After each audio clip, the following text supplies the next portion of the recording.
Tyler Smith just became the NFL's best guard, and one voter still didn't believe it. Akin-Bey Speaks. Cowboys Nation, we need to talk about Tyler Smith. For years, the conversation surrounding Tyler Smith was always about potential.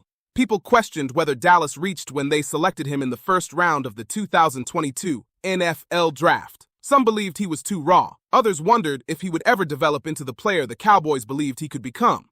Well, that conversation is officially over. According to ESPN's annual survey of NFL executives, coaches, and scouts, Tyler Smith has been voted the #1 interior offensive lineman in the entire National Football League. Think about that for a second. This wasn't a fan vote. This wasn't social media. This wasn't Cowboys Nation showing love. These are the people who evaluate talent for a living. These are the same people who build championship rosters, game plan every week, and compete against these players on Sundays. And they all came to one conclusion. Tyler Smith is the best guard in football. That's a remarkable rise for a player who entered the league with so many questions surrounding him. One AFC executive described him as having a rare combination of size, athleticism, strength, and finishing ability.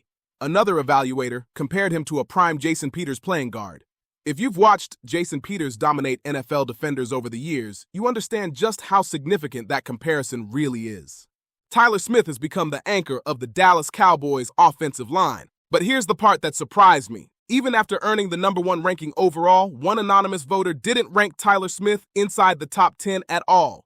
How is that possible? We're talking about a player who consistently wins at the point of attack, dominates in pass protection, and has developed into one of the most complete offensive linemen in football.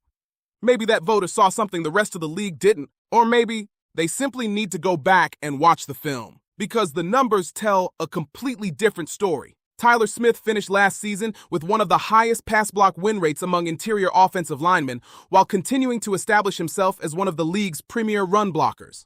Every season, he has continued to improve, and every season, he has become more valuable to this football team. The Cowboys certainly believed in him. Back in September of 2025, Dallas rewarded Tyler Smith with a massive 4-year, $96 million contract extension, including $80 million guaranteed. At the time, it made him the highest-paid guard in NFL history.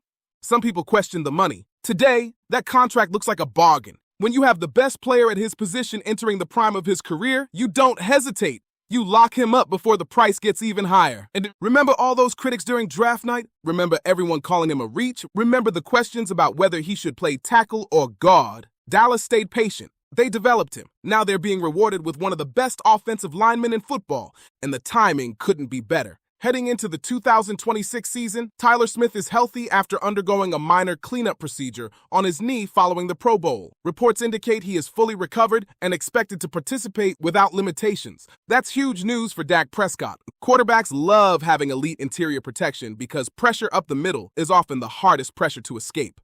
With Tyler Smith anchoring the offensive line alongside Dallas's young talent, the Cowboys have an opportunity to build one of the strongest offensive fronts in the NFL. If this line stays healthy, Dak Prescott should have more time in the pocket, the running game should become more physical, and this offense could take a major step forward. The Cowboys are going to need Tyler Smith to continue playing at this elite level if they're serious about making a Super Bowl run. So here's my question for Cowboys Nation. Was Tyler Smith the Cowboys' best draft pick of the last 5 years? And who do you think was the one anonymous voter that completely left him off the top 10 list? Drop your thoughts in the comments below. If you enjoyed this breakdown, make sure you like the video, subscribe to Akin-Bey Speaks, and as always, how about them Cowboys?